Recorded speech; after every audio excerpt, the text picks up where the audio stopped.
and welcome to the Dead Astrologer Society. This is episode 12, where we are talking about the grand sextile. Now, the grand sextile is a astrologer's word for a configuration in the sky that happens very rarely. It's very special. It's a six-pointed star. And our guests tonight are going to be talking about what that means throughout history and the other times we've had grand sextiles, what that might mean for people today, and what this has to do with how we think about what astrologers call aspects, the shapes that the sky makes, and what that impact has on our lives. I am your host, Donna Woodwell. I am an astrologer, hypnotist, magician, take your pick, from Austin, Texas. You can find me at 4 Moons Astrology. And as you all know, from those of you who are listening in other weeks, the Dead Astrologer Society is a show where history meets mystery. So every week we pick a topic in astrology and talk about it from the perspective of various cultures, various personalities, and share them with all of you. So if you have any questions, want to ask our guests anything, please feel free to use the paramaniaradio.com chat window, and we will try to work them into the show. So, without further ado, in tonight's episode, we have 3 fabulous guests. We have Roxana Muise, who is an astrologer and an amazing woman. I loved her the first time I met her. She has been a past president of the International Society for Astrological Research. She was one of the founding members of Kepler College, where I am pleased to be an instructor, and she has a lot to say about the grand sextile. She just wrote an article on it recently. We also have Naomi Bennett, who is, lucky for me, here in Austin with me. She is the current president of the Astrological Society of Austin, and she is an amazing, not only financial astrologer, but she has studied sacred geometry for years and has some amazing insights on that topic. And last but not least, we have Debbie Keil-Leavitt, who is a past president of the Astrological Society in Kansas City and a writer for the California Psychics website. She does their horoscopes and things, so she's always talking to you. They've got her pulse on the people when it comes to astrology. So, wonderful women, welcome. I'm glad you could be here tonight. So you can say hi. Hi, thank you. Hi. Done all the thanks, Donna. Really fast. Thank you, Donna. So let me turn the show over with the first question to you, Roxana Muise. For our non-astrologers in the audience, why don't you tell us about what a grand sextile is? Word's probably not going to mean something to people who haven't studied astrology. Well, that's okay. The grand sextile is for everyone. It's the ultimate in symmetrical configurations. That means it's a when you stand and look at the sky, you look at certain degrees apart around the zodiac around you, and you see certain planets at certain positions. Well, these in this grand sextile, they all take a place about 60 degrees apart. And so you're in the middle of what they used to call a seal of Solomon or a Star of David. And it's made up of 2 grand trines, first of all. And when you look at the grand sextile, it's like looking at a kaleidoscope because you see different perspectives when you look in different ways. But for all of you right there, it's made up of sextiles, trines, oppositions, midpoints, and other things. Sextiles are great opportunities. And so we are going to have this grand sextile on the 29th of July this year, just a few days away, at 2:20 p.m.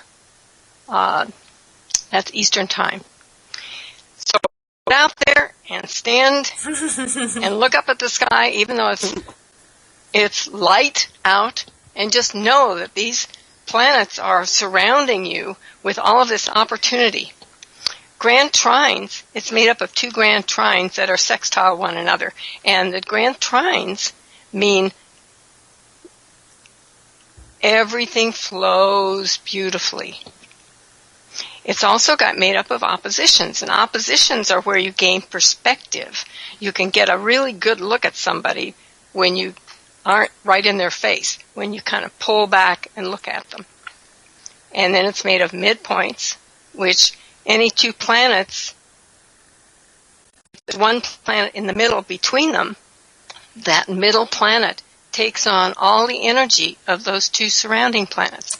So it gives you a lot of extra energy. So all of the energy that is going to be created by this particular configuration is there for you to use.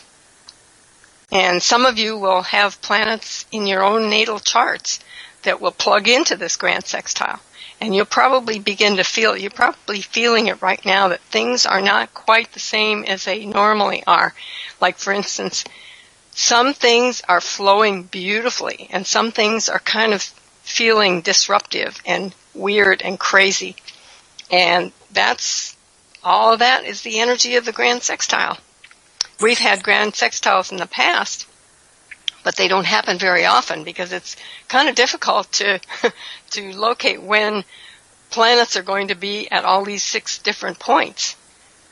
Yeah, I mean, on the show, we don't usually talk about current astrological weather. It changes so fast on a day-to-day basis. We've been focusing more on, historical personages, Nicholas Culpeper or John Dee, talking about their life stories or how astrology is practiced in different cultures. But I thought I'd make an exception for this show because something is happening now that truly is a rare event in the course of human history. So when we're talking about a chart, as we said on other shows, we are looking at the circle of the horizon, that there are 360 degrees in a circle, and to have planets grouped in equally spaced places in order to make a 6-pointed star just doesn't happen very often. No. And so it becomes an interesting period of history. So what has happened on some of those other periods of history when this has happened before? Well, primarily, grand sextile doesn't make stars out of people. It really relegates people to good teamwork. And so there's a lot of athletes that have their charts that were born under a grand sextile because they work well together and they take the opportunities that each other presents. So in personal charts, people who have a lot of sextiles work well with others. They work well in teams. Yes, with those two planets, yes, they do. And for example, Dag Hammarskjöld and Albert Schweitzer, they had they didn't have a whole grand sextile in their charts, but they did have what is known as a kite, which is part of a grand sextile. And they were people who really contributed a great deal. Dag Hammarskjöld was the secretary of the UN, and he really, really brought people together. And that's another thing that grand sextile people do. They act as unique pulling together of people and helping people to cooperate. So cooperation is another key word for a grand sextile. Now, Naomi, I know you have, from your background in financial astrology and sacred geometry, some other ideas on grand sextiles. You want to chime in here? Yes. It's a wonderful one-day event on the 29th, but I see that grand trine in water, all water, which involves Jupiter, Saturn, and Neptune, winds up, if you remember, that lasts longer than the sextile itself. You could think it is as the dominant theme behind the sextile. And earlier in the spring and summer, we have had massive flooding, which was predicted by other astrologers because of those heavy planets in water, that we were likely to have some significant water events. And that lasts even through the end of the summer. So, again, we're going to be facing hurricane season, and they're already predicting that we're going to have an exceptionally high hurricane season in the southern United States through the Gulf of Mexico. So that's another possibility. But this particular sextile has a lot of stress in it. Remember, Roxana talked about the oppositions, and this one I think will be more difficult, particularly on the weather situation, because of the Mars opposition Pluto. And if you'll remember, just yesterday we had the crash in Spain, where there's already 80-some people dead, and they're thinking there's more. So it can wind up being a period of time where you have unexpected events, high stress. I would think that the stock market might take a small dip during these next 2 weeks. So we have one really good day on the 29th, and then we have these other stress aspects that are coloring this period of time. So it'll be a lot of news events, I think, in the next 2 weeks. I think you're really right. This is Roxana, because one of the oppositions is Saturn to Moon. And the Moon is the people, and Saturn is authority.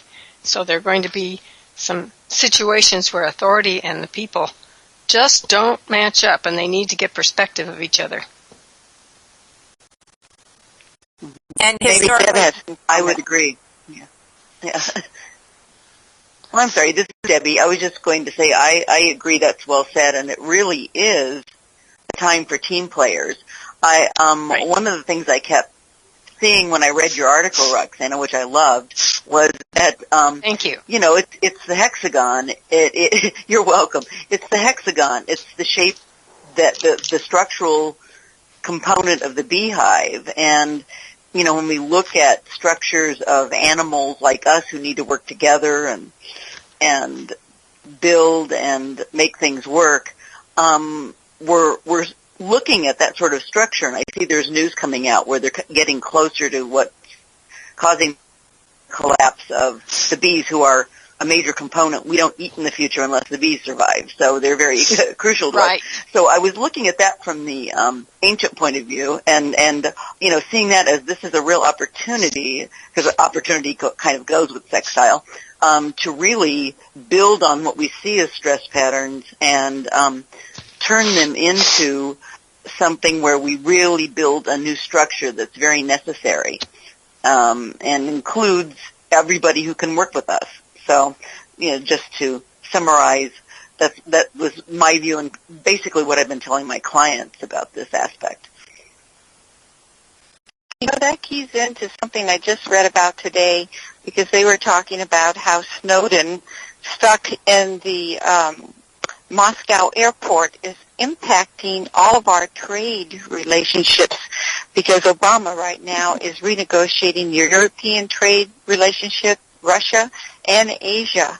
And so the revelations that he made is winding up impacting all of our trade agreements, because Europe is outraged that we've been spying on our friends.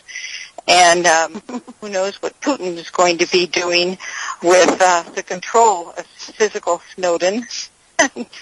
And so it winds up being a fascinating period of time for diplomacy, which again has to do with that sextile and communication with our friends and associations. And you see it right there in our world events, right in the paper today. Yes. Definitely. And also with that opposition between Pluto and Mars, Jupiter is very close to Mars, so it has to be pulled into that opposition. So anything that happened gets out of proportion, blown out of proportion, and expanded. So what I hear so your high-speed train goes too fast, right? Like in Spain. Yeah, and now we're sad. I don't mean to be laughing because that's terrible, but you know what I'm saying. It's right. Well, those are the things we have to watch out for. Just don't get. Yes. And now they're talking about a big heat wave this week, which is, again, I could associate that Mars, Pluto with extreme weather, and that's what we're getting across the U.S. right this week. Yeah, and with Jupiter in there, it expands everything and blows everything out of proportion. And Yeah, and Mars is out of bounds, which makes it more extreme, too. Right. Right. So what I hear you all saying is that on the one hand, I mean, there is a lot of potential for creative cooperation between people if they're in the right frame of mind. On the other hand, there's a lot of potential for intensity, things being overblown, things being over flooded, and so forth. And then how do we personally decide how we want to navigate this, and what are tips for collectively for navigating a time like this?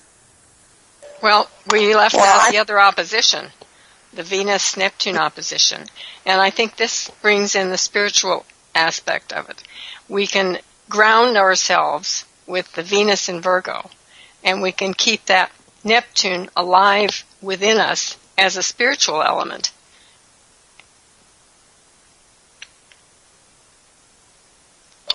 Well, I think for my perspective, I think Roxana is absolutely correct. And so I always think of it that when we have strong aspects, if you act under the negative, you'll increase it. If you act a positive, you will increase it. Right. So it's like standing back and having perspective, watching the world revolve around you, but not reacting to it.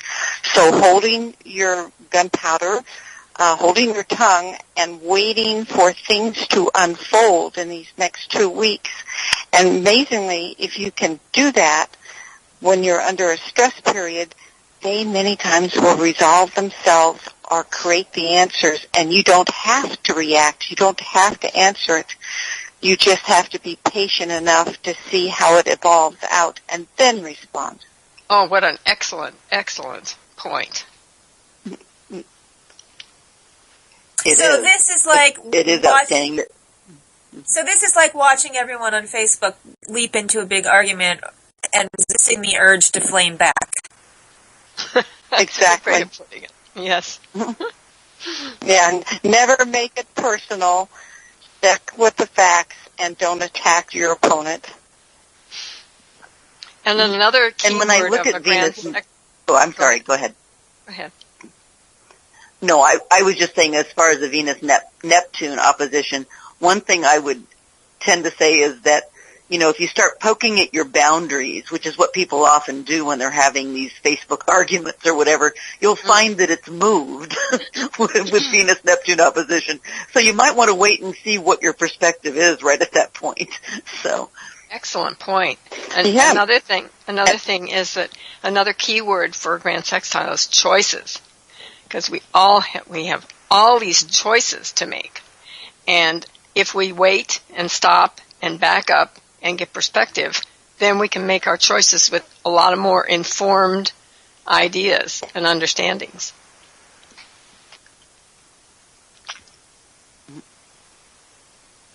And on a collective level, and those are all great ideas for individuals, but what can you suggest something for a collective? I mean, or are we just at the mercy of our lowest common denominator?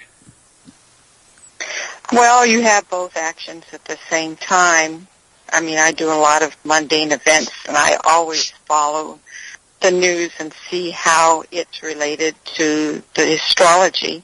And so with the stress side, we are going to see lots of news events. We could still see more rioting in the streets because Egypt is upset. Cyprus is still renegotiating their banking debt, and we still have the crisis in Europe that hasn't been resolved. They've been suppressing the economies, and everyone is pretty on the edge, and so you're more likely to see more people out on the streets or doing drastic action during this time because the energy builds up, particularly with Mars, which is highly impulsive. And so, yeah, we're going to have serious events, but I bet with those grand trines, what we'll get is positive action. I mean, think about the 70s, how many protests there were, how many student riots there were, and the great Panthers and the Black Panthers. But at the end of it, we wound up getting major social change. Yeah, that's true. And, we had a grand sextile on December 28th in 1971. And that would have been... Perfect. That would have been Mars, Saturn, and Uranus? Yeah, Mars, Saturn, Node, Pluto, Neptune, and Venus. I know, I have the grand trine part of that in my chart. The air one. Mm-hmm. Ooh, lucky you. So we have something of a repeat there, don't we? And when we're talking about it, it's interesting that, speaking of poking at boundaries, I mean, if you look out, what was fought for, during those periods, so much of it was so that there wouldn't be discrimination based on race, and we're fighting those battles again on a funny sort of scale.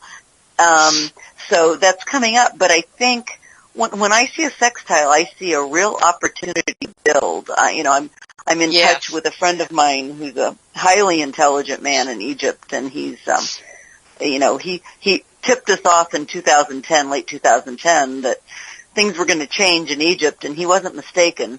And I really, my heart goes into these people who are really trying to build a structure that's workable, but democracy is messy.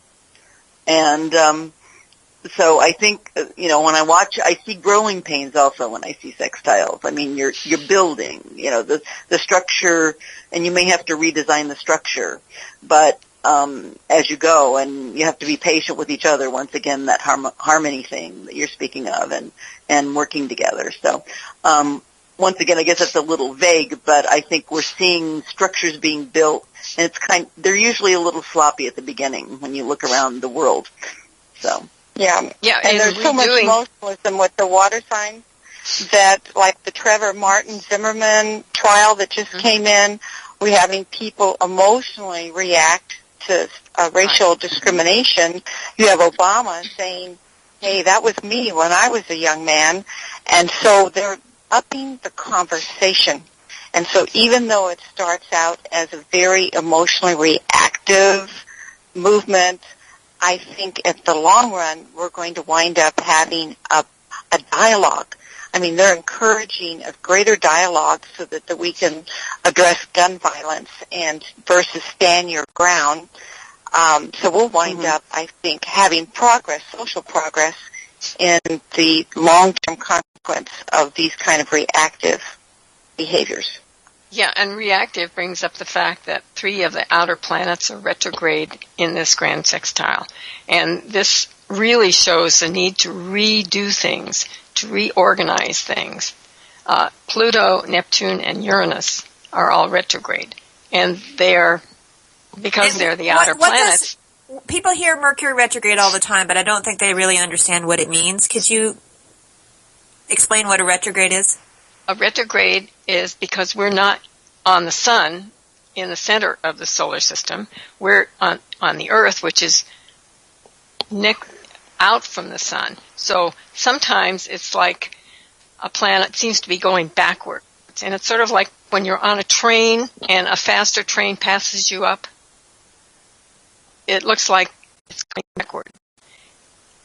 But a retrograde is usually, what it means is it's time to re-examine things.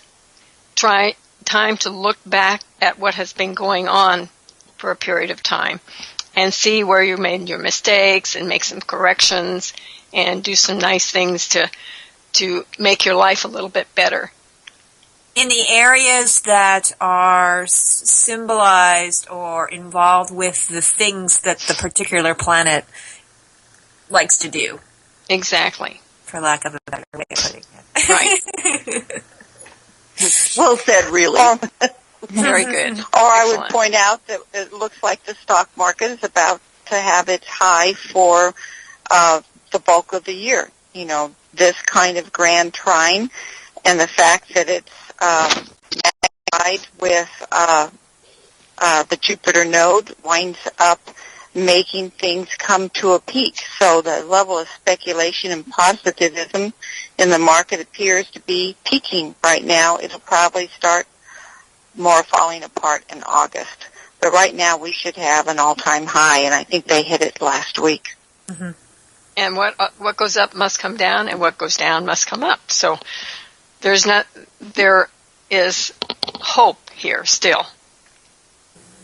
Okay, so let's take a quick break, and we can talk about some of that hope when we come back. So, without further ado, let's break for some messages from our fabulous Paramania Radio, and we'll see you in about 5 minutes. And welcome back to tonight's episode of the Dead Astrologer Society, where we are talking about a 6-pointed star in the sky called a grand sextile that has many ramifications for us creatures here on Earth, both positive and complicated. Right before the break, we were talking about some of the mundane manifestations of this, what it might look like for world events and societies. We're going to talk next about how this might be affecting you personally. So, how about some of your clients? We all see clients. What kind of advice would you give to different people or different signs of the zodiac? Well, I think particularly for the Cancerians that were born in early degrees, which would be like from July the 26th to July the 5th, they are going to see the greatest impact during this period of time, and they're likely to be under fairly heavy stress because they're getting, let's say, the most negative hit during this time, and all of us know that when you have a Mars-Uranus in the sky, that your phone starts ringing off the hook. Your clients keep calling back because something in their chart is bringing long-term trends in your life up to a peak of energy, and so events tend to cluster during that time, and it becomes overwhelming, and so then they tend to call their psychic or astrologer and say, what the heck is going on? Tell me what to do, or tell me when it's going to end, because there's always a light at the end of the tunnel. Yeah, the light at the end of the tunnel in this case of this grand sextile is the sun, which is at the midpoint between Venus and Mars-Jupiter. And I think that's where our hope lies, is making ourselves known and standing up for what we believe in and showing that we are open to opportunities from both sides. Mm-hmm. Yeah, I'm noticing clients are pretty, I get the feeling of they sense all these opportunities and changes. They're sensing these big changes that could be a little frightening, but there seems to be this underlying sense of confidence about them. They know they're on a path towards something better, and I see that so much. I think they're in distress, and to some degree you are when you hear your job may be in jeopardy, or your relationship may be in jeopardy, but they all kind of feel this underlying current of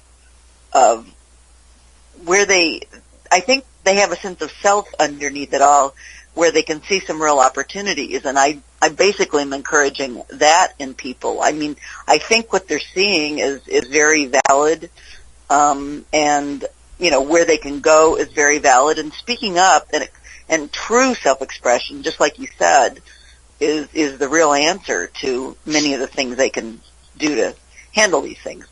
Well put. Ooh, and that brings up something I didn't recognize until Roxanne and Deb both spoke, which is that Saturn that's in Scorpio.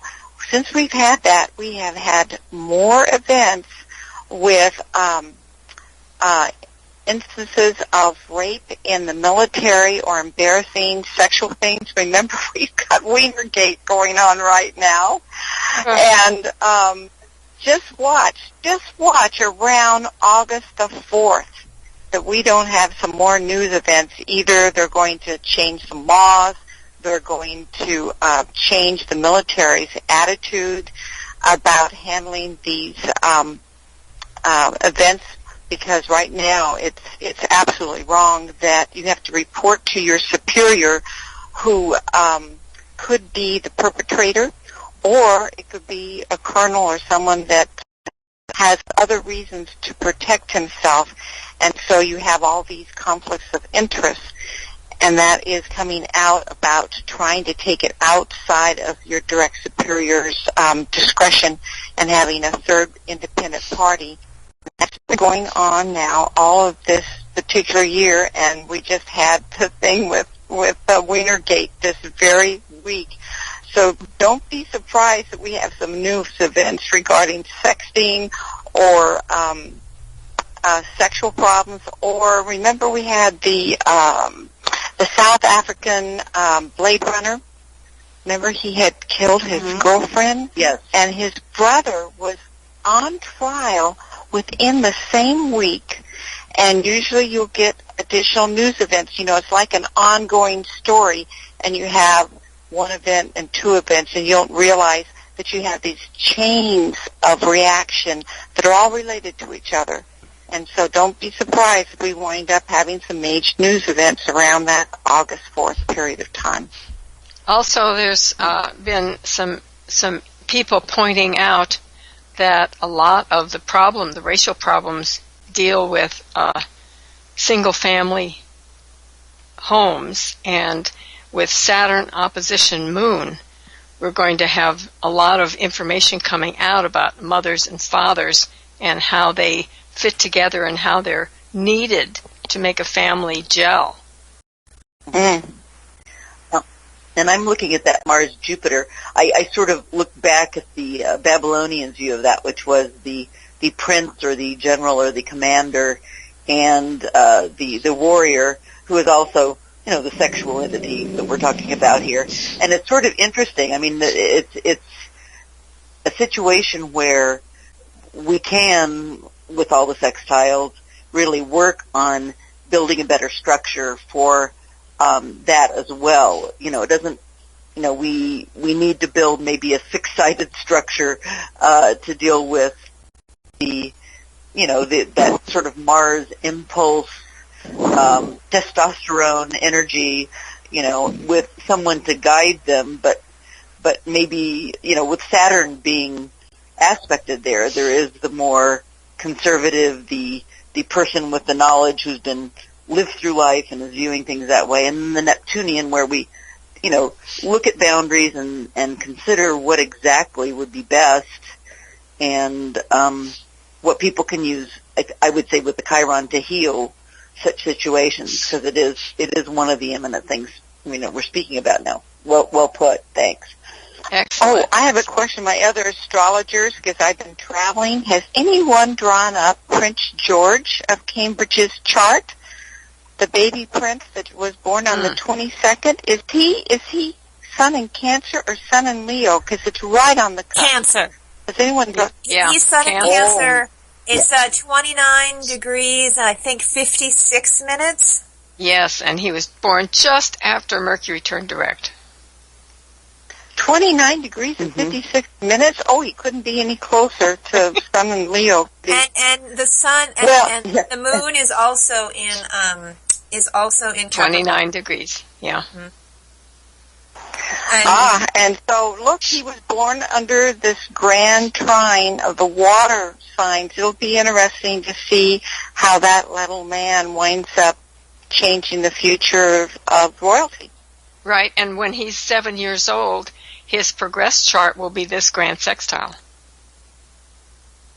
Right, and what's interesting is, I'm trying not to get too complicated here, but the full moon that he was born under is tied to a brand new 1,200-year eclipse series of lunar eclipses. And it's interesting that his father, who was born on a solar eclipse,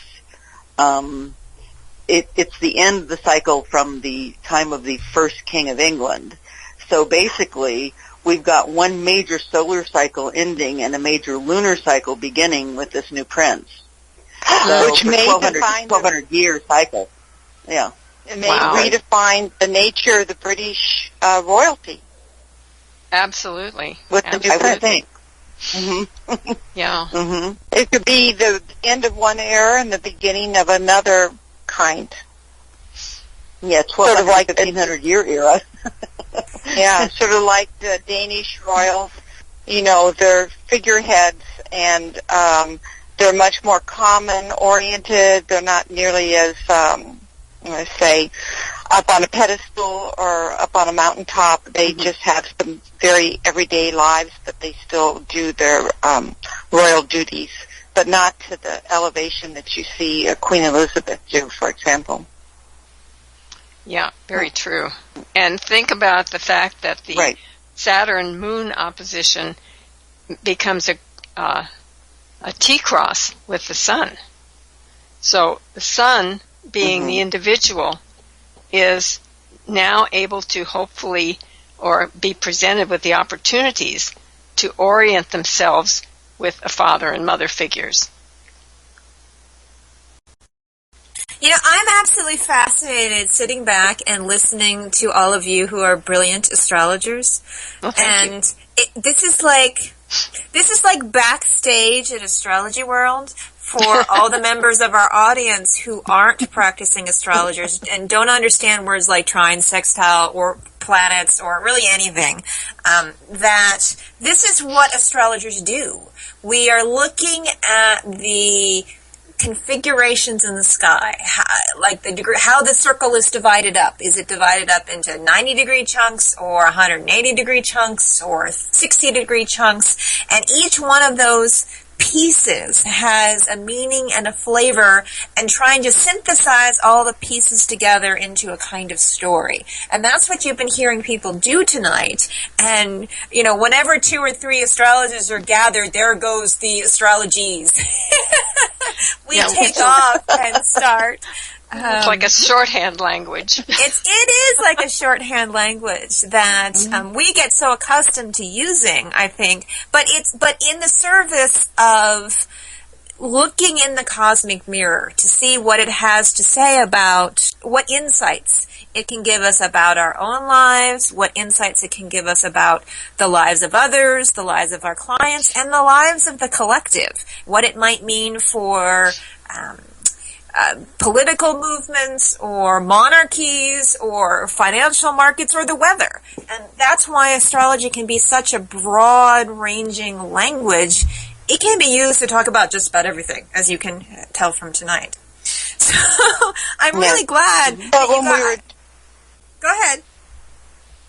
Well, I was going to say, just as fundamental principles, like when we were talking about little Prince George, baby George, is that we're talking about the fact that when you're born, that you have, what we're saying in principle, you have an imprinting relationship going on between the configuration in the sky and your birth, and that it seems to follow you for the rest of your life.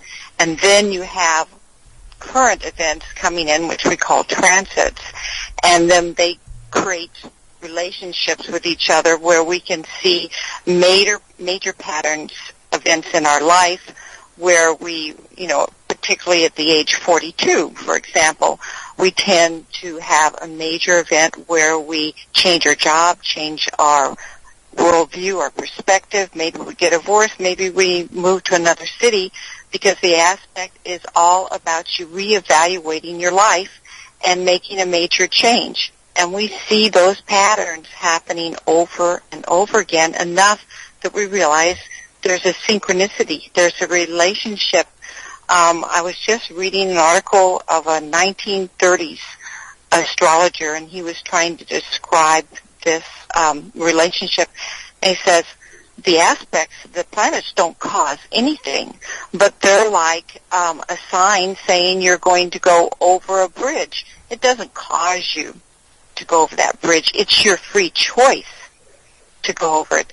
Or you could say, I'm driving down a road and you see a road sign that says, danger, curve ahead, slow down. So your choice as an individual is either speed up and go over the edge or slow down, realizing that there's a dangerous curve ahead. So that's the difference. It's not about forcing anyone in any pattern, but it is saying there is a synchronicity going on, and pay attention. Right. It's your environment. Can have an effect on you, but it's still up to you to choose what you want to do with that energy, because everything is energy. Yeah, definitely. And we're all. I'm sorry. Go ahead. Time has quality, not just that. Yes. There is a quality that's happening in our lives and events, and we see it in the sky, and we see it reflected here on Earth, as above, so below. Beautifully said. And we are all living stories that somehow our ancestors projected into the skies or read from the skies, whichever way you want to look at it. And quite honestly, we're all living some sort of myth. People like the royals live very publicly and very dramatically, but that's what we're looking at. And if you're talking about going from 1,200 years of sun, meaning an imminent head king, a leader, and you're going into a moon cycle, you're basically going into a cycle where the people rule. And, this is the grandchild of the people's princess. So I just look at them symbolically in a way, just like all of our celebrities end up living public myths because we all live those stories.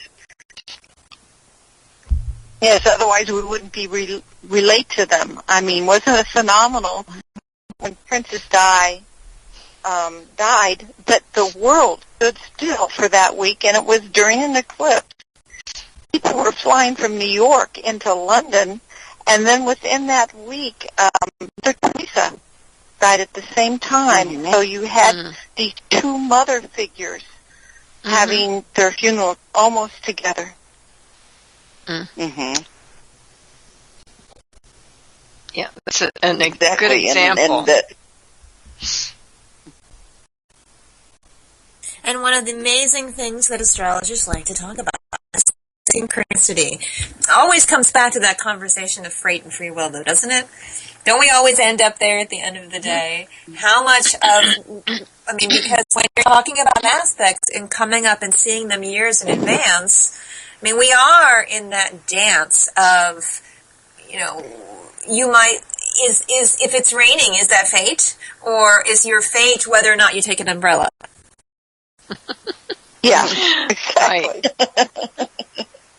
Maybe fate only determines whether you're wet or not. maybe fate is that it's raining, and your free will is to take an umbrella or not. Exactly. Because I don't know about you, but a lot of times when I have clients at a party situation where there's a lot of people coming through, sometimes, the friend is standing behind, I don't want you to look at my chart. I don't want you telling me that bad things are going to happen. And there's an idea that astrologers are talking about fated things that you can't avoid. And I think for most of us as astrologers, we feel more like we're talking about, here's information of the quality of time. And here are some choices that you might want to make with that information. So it's less about, for us, about being doomed to have something happen, and more about how each person is empowered to choose, as you said several times. Yes, and recognizing the trend that's in your own particular life, and then being proactive about it. Choosing not to overreact when someone is yelling and screaming at you or creating a difficulty is a proactive choice, even though you may be personally passive, but it is an active act rather than reacting to something. In fact, I used to have my mentor say that the knowledgeable, alert person, you can't predict for them because they are not following the herd or the most common way to act. They're being untraditional. And so that kind of aware person with a higher level of consciousness is not, you can't predict for them because they don't do the normal things that most of us do. And so with aspects like this, we might be able to predict that a lot of people will be on social media. Like, we'll get back to social media here because it's easy. Pray. Yeah, be on social media sites, mouthing off, talking incessantly about their beliefs and having mini flame wars. But your choice is how you want to engage with that. Do you respond immediately and flame back, or do you take a step back and consider? And in order to claim that, that's your exercise of your free will. Good point. Mm-hmm. As long as you honor the other person when you disagree, it seems to be a pretty forum, as long as they hear that you honor them. So, sort of like in the Senate where they say the honorable so-and-so, I strongly disagree. Then you might make a big point, but you always, have respect for your opponent. mm-hmm. And with that excellent point, another hour is almost to a close. And I wanted to make sure that you all have the chance to share with our audience how people can find you. So let's start with you, Roxana. How can people tune in and find out what you're up to? Well, they can go to my website, and actually, I have been told that my article on the Grand Sextile is sort of like a good teaching tool. It contains all the components of basic astrology, so that wants to can go and download it and print it out, and I'll give you the address if you're ready to record it.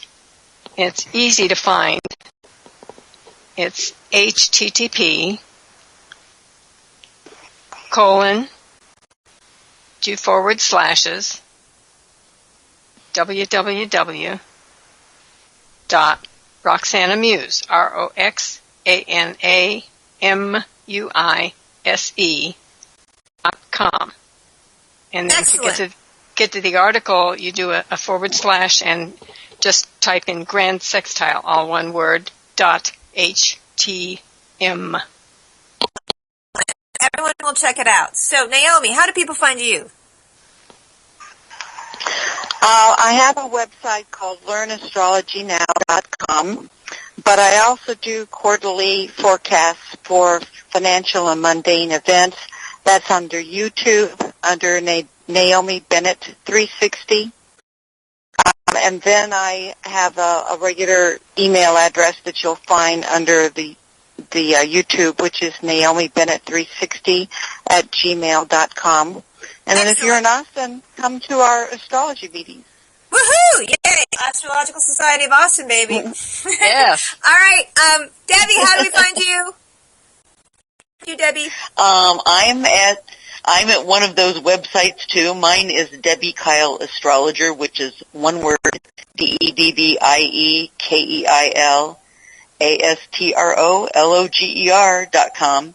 And I can also be found with regular articles and forecasts on California Psychic site, which is, you spell out California Psychics as one word, .com. And I'm also leading a group to Malta to study ancient astronomical and goddess sites in October of next year, and that's at sacredsitesjourneys.com, which is, once again, spelled as one word. So, excellent. Anybody wanting to join me to do that? The other two are to find me. And Donna, this is Roxana. I also do a monthly report on the new moon, and to get that, you guys are RoxanaMuise.com. Amazing.